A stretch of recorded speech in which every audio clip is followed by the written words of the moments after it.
uma educação que pudesse privilegiar essa diversidade, a entrega para o mundo daquilo que você é, simplesmente isso, ser, ou uma educação que deixe vir a ser cada um dos seres, cada uma das existências, parece simples, mas é algo que a gente distrai colocando uma grade imensa, de preferência uma grade que nada tem a ver com a descoberta dele mesmo para dentro, é sempre um olhar para fora. Se uma educação pudesse ser mais inclusiva nessas três grandes vertentes, descobrindo, mas ao mesmo tempo criando,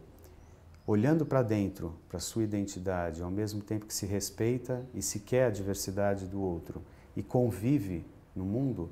parece que seria uma educação mais equilibrada, seria uma educação mais rica